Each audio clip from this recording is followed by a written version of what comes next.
Hey guys, this is David from Janome Junkies. Today we're going to be going over how to set the tension on a Janome HD-9 sewing machine. This will apply to the HD-9 and the HD-9 Black Edition sewing machine. If you haven't already, hit that subscribe button down below as we upload every Sunday at 5 p.m. Eastern Standard Time. Don't forget to leave a like and comment. Alrighty guys, first thing first, these are the tools we're going to be using in the video. A pair of needle nose pliers. You may not need these, but these will be used for a demonstration if you may need them. This is going to be a T-screw, or a small flathead screwdriver will work as well. This is going to be for setting the tension on your bobbin. A pair of scissors for cutting extra thread and fabric.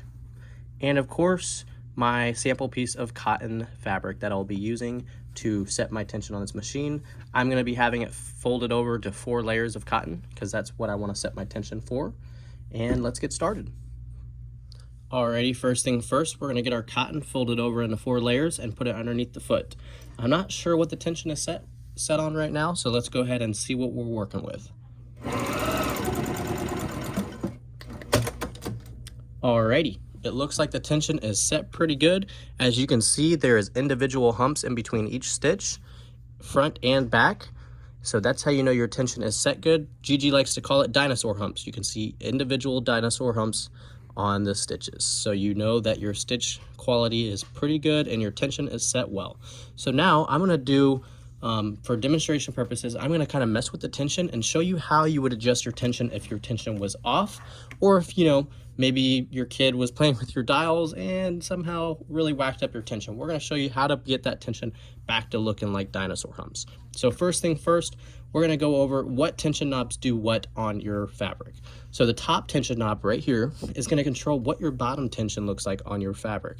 So top does the bottom, and your bobbin is going to control what your tension looks like on the top of the fabric. So bottom controls the top, top controls the bottom. A little bit opposite, but of course that's how it is. So what we're going to do for demonstration purposes, we're going to loosen our top tension down to something drastic. Let's go down to like 0. Right now I have it set at around 4, number 4, and you can see there's numbers here with little lines, and of course you know where it's set based on where the black piece is on that line. So as you can see, we're at like number 4. I'm gonna go ahead and twist this down to like super loose. Let's just go down to like 1, or even past 1 maybe. And we're gonna see what it does to the bottom tension. Now, of course, this is a drastic measure, but this can happen from just a little bit because there's a spring in here. So everybody's spring tensions are different. So these numbers might fluctuate depending on what your spring is set at. So yeah, that's just how it is. Maybe you have yours at 1 or 2 and it's doing what I'm about to show you, and you might have to twist this down to number 4 or 5 or 6 for it to be a good tension. But let's just show you what this looks like. So as you can see, the top looks a lot looser. Not that the top controls the top, but it will affect it in a way. But look at the bottom. We have huge looping. The tension is definitely off. Now, obviously, this is a drastic change. Just if I did just a little bit of a change, it would just continue into a straight line versus dinosaur humps. But a drastic tension difference would be looping. Some people may experience looping if their tension, like sometimes you'll experience looping even if your tension is set at like 4, and that's because your spring is too compressed. So we're going to go over how to expand that spring a little bit and tighten it up so it doesn't happen, but that'll be at the end of the video, as I'm going to show you just how to set up the tension right now if your spring is fine, of course. So I'm going to go ahead and put this back to 4, and now we're going to show you what the bobbin does to the top, so you guys know what bad bobbin tension will do to your thread or your stitch quality. So of course, right now we have the bobbin set at a pretty tight tension. That's where I like to have it.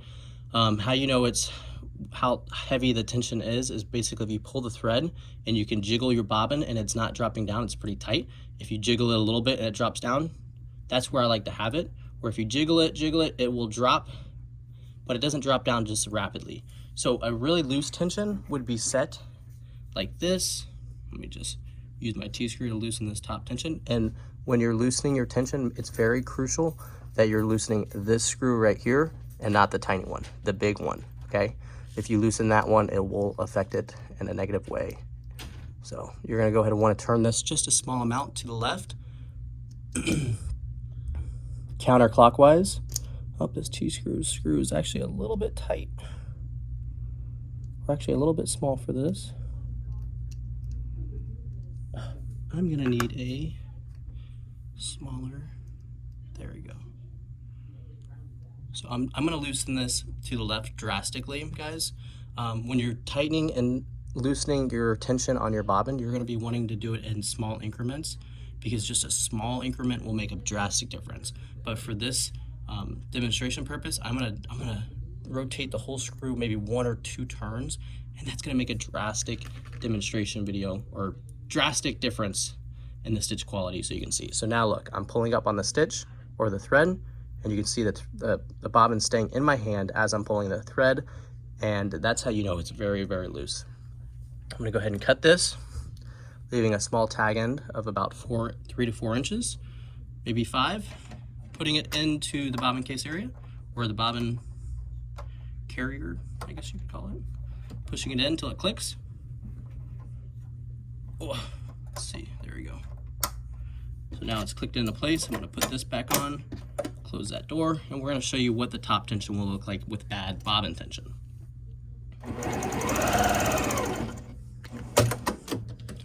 So as you can see, that is bad bobbin tension. It's too loose. Now it's just a continuous line. Of course, that is not going to be good. The bottom looks fine still. It's because we have the top set at a good number. So what we're going to do is we're going to go ahead and fix the tension. So how you fix the tension is you're going to pull out your bobbin, of course. If your top looks like this, where it's not dinosaur humps, you know that your bottom tension is too loose. So you're going to pull out your bobbin, and you're going to turn this to the right. Well, if it's a straight line, you should have to turn it about just maybe a quarter of a turn. Maybe, well, I turn mine a lot, so I'm going to do it a little bit more than that. But for you, just work with small amounts at first until you get the proper tension set, because you don't want to keep going back and forth. So now I have mine set where it's tight, and I'm jiggling it, and it drops down just a little bit. And that's where I like to have my tension on this machine. So watch this. Let's see.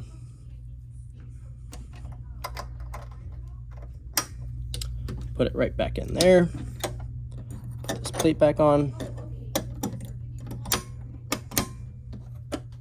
Probably should do that before I put the fabric there, but that works too. Here we go.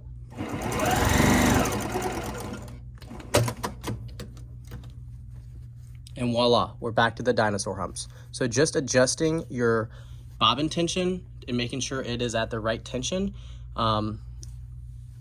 is crucial to having a perfect stitch quality like this with the dinosaur humps. If it's too loose, you're gonna experience the constant lines like this. And if it's super loose, you know, you might have, well, it'll just look like that. You might have a mess. Let's just put it that way. And of course, the top tension knob, if you have really loose tension, you're gonna have looping, or you're gonna have a consistent line similar to this one. So yeah, that's pretty much how you set up your tension on the sewing machine. You're gonna play with these 2 tension knobs between the bobbin and the top tension back and forth until you get the desired tension that you would like.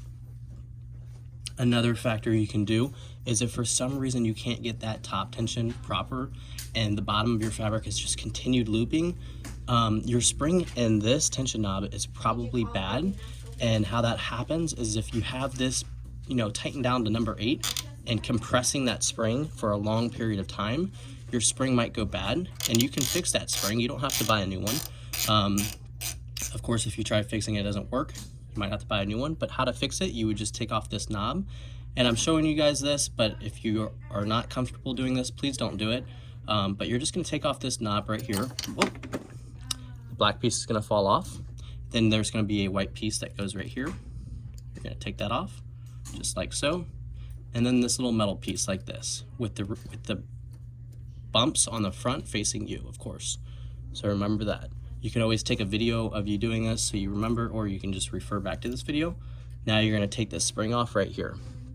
Now, if for some reason you're experiencing your tension knob on the top just looping on the bottom, you know that this spring has gotta be bad, and it's just too compressed. So how you're gonna fix that is you're just gonna get a pair of needle nose pliers, grabbing it right there and pulling down the spring, stretching it out, ensuring that the spring is stretched out, so that way it's not compressed, and that way your tension will return back to a normal tension. So now that I did that, I'm not gonna do it obviously to mine due to the fact that it's fine, but you would pull this spring, you know, about 1/2 inch to 1 inch, and then put it back on. And if that doesn't work, you can go a little bit more and a little bit more until you fix it. But please don't do this if you don't have to. Make sure that, you know, if you set your tension all the way to 8 and it's still looping, then you should try this out. Let me make sure. But of course, if you don't, you know, if you don't need to do this, don't do it. It's not something you just do because you're having looping. You only need to do this if your tension knob is not functioning properly. So now I'm going to return this back to 4. It's where I have it set. And I'm going to sew. Cut my fabric. And of course, the tension is perfect still. So guys, I hope you guys enjoyed this video. And like always, don't forget to hit that subscribe button down below. We will be posting every Sunday at 5 p.m. Eastern Standard Time. Leave a like, drop a comment if you have any questions. Sorry, I don't know all the perfect technical terms for everything, but I hope you guys enjoyed this video, and it definitely is going to help you out with setting up your tension on your Janome. If you guys have any questions on Janome machines, feel free to give us a call at 813-661-9000, and I hope you guys have a great day. Thank you.